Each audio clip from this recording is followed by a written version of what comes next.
ओम महागणाधिपत्ये नमः। ओम ऐं सरस्वत्ये नमः। मेरे सभी मित्रों को वैदिक एस्ट्रोलॉजर मयंक शर्मा का प्रणाम।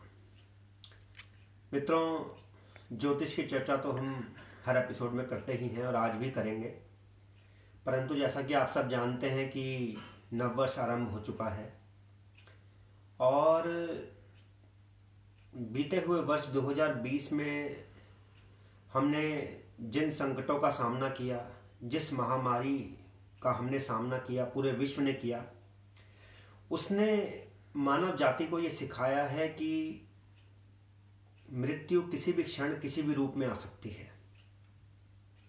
इसीलिए इस मानव जीवन का हमें सदुपयोग करना चाहिए। आध्यात्मिक उन्नति के लिए इस मानव जीवन का उपयोग करना चाहिए।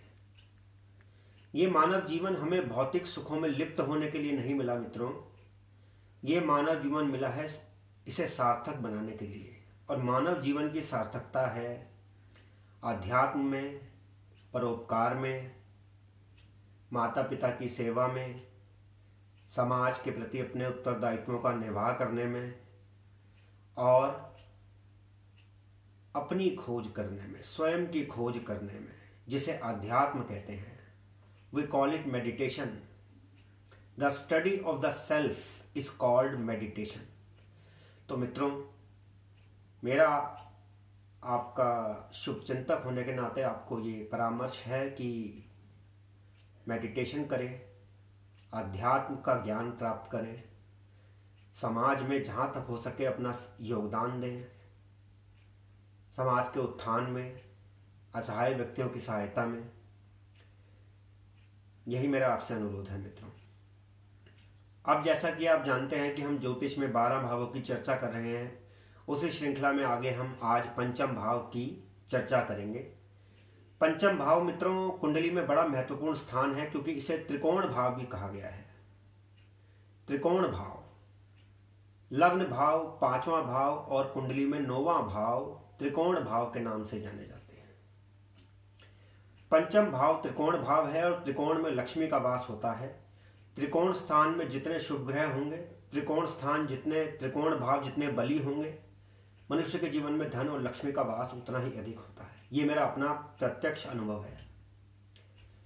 पंचम भाव को संतान भाव भी कहते हैं मित्रों। पंचम भाव से ही ये ज्ञात होता है कि आपको जीवन में संतान प्राप्त होगी या नहीं होगी, होगी तो कब होगी, पुत्र होगा, पुत्री होगी, या पुत्र और पुत्री दोनों ही संतानें आपको प्राप्त होंगी, उनका समय प्राप्त होने का, ये सब ज्ञान हमें पंचम भाव से प्राप्त होता है। पंचम भाव से संतान के स्वभाव का ज्ञान प्राप्त होता है, संतानों की संख्या का ज्ञान होता है और संतान संबंधी उनकी शिक्षा और उनके व्यवहार संबंधी जानकारी भी हमको पंचम भाव से मिलती है। पंचम भाव उच्च शिक्षा का भी भाव है। यदि पंचम भाव आपका बली है, शुभ ग्रहों द्वारा उस पर दृष्टि पड़ रही है, तो आप जीवन में उच्च शिक्षा भी प्राप्त करेंगे। और युवक और युवतियों को मैं बताना चाहता हूं कि पंचम भाव प्रेम प्रसंग का भी भाव है, लव अफेयर का। If you are really looking forward to get your love affair materialized, it could be only possible through 5th house. पंचम भाव के माध्यम से ही आपका जो प्रेम प्रसंग है वो विवाह में परिवर्तित हो सकता है। यदि किसी भी तरह से पंचम भाव और सप्तम भाव जो विवाह का भाव है उनमें कोई संपर्क स्थापित हो, तो ये कहा जा सकता है कि प्रेम विवाह संभव है और प्रेम प्रसंग विवाह में परिवर्तित हो जाएगा। A love affair will be materialized into a marriage। लेकिन इसके विपरीत अगर पंचम भाव में पापक ग्रहों का प्रभाव है, सप्तम भाव पर भी पापक ग्रहों का प्रभाव है, तो प्रेम विवाह संभव नहीं होता। प्रेम प्रसंग संभव हो सकता है, परंतु उसे विवाह में परिवर्तित करना संभव नहीं होता। पंचम भाव से ही हम पिता की आयु का ज्ञान करते हैं। पिता की आयु कितनी होगी, इसका ज्ञान पंचम भाव से मिलता है। आपके बड़े भाई की पत्नी और बड़े भाई का विवाह कब होगा इसका ज्ञान भी पंचम भाव से प्राप्त हो सकता है। यदि आपके बड़े भाई की कुंडली नहीं है या आपकी बड़ी बहन की कुंडली नहीं है तो आपकी जन्म कुंडली से, आपकी हॉरोस्कोप से we can get to know that when they will get married. पंचम भाव से मंत्र सिद्धि का भी ज्ञान होता है। पंचम भाव से आपके इष्ट देव का भी ज्ञान होता है। आपके इष्ट देव कौन होंगे? जिनके आराधना से आपकी सभी मनोकामनाएं पूर्ण होंगी, ये पंचम भाव से ही ज्ञात होता है। किस मंत्र को सिद्ध करने से आप जीवन में सफलता प्राप्त कर सकते हैं, इसका ज्ञान भी पंचम भाव से होता है। पत्नी के बड़े भाई का ज्ञान भी पंचम भाव से होता है। यदि आपकी पत्नी का कोई बड़ा भाई है तो उससे संबंधित जानकारी भी हमें पंचम भाव से प्राप्त हो सकती है। पंचम भाव से आपके पिता के भाग्य संबंधी जानकारी भी प्राप्त की जा सकती है।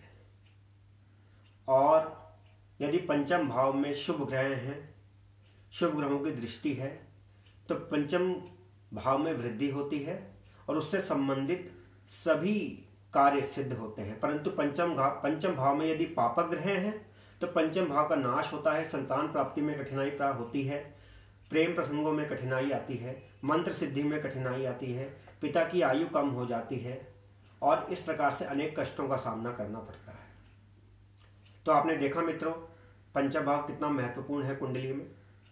यदि किसी दंपत्ति को, किसी कपल को संतान प्राप्ति में बाधा आ रही है तो पंचम भाव का विश्लेषण करके हम ये जान सकते हैं कि उन्हें संतान प्राप्ति में बाधा क्यों आ रही है। वो मुझसे संपर्क स्थापित कर सकते हैं। कुछ उपायों से हम उस बाधा को, उस पाप प्रभाव को कम कर सकते हैं और संतान प्राप्ति को सरल बना सकते हैं। मित्रों इसी चर्चा को आगे बढ़ाते हुए अब हम अगले एपिसोड में छठे भाव की चर्चा करेंगे, जिसे शत्रु भाव भी कहा जाता है। आप इस चैनल को सब्सक्राइब करना और लाइक करना ना भूलें। और यदि किसी को मुझसे ज्योतिष परामर्श प्राप्त करना है तो वो मुझसे मेरे मोबाइल नंबर पर संपर्क स्थापित कर सकता है। मेरा मोबाइल नंबर है 7703874315 7703874315। कल फिर भेंट होगी मित्रों। तब तक के लिए आपका दिन मंगलमय हो। धन्यवाद।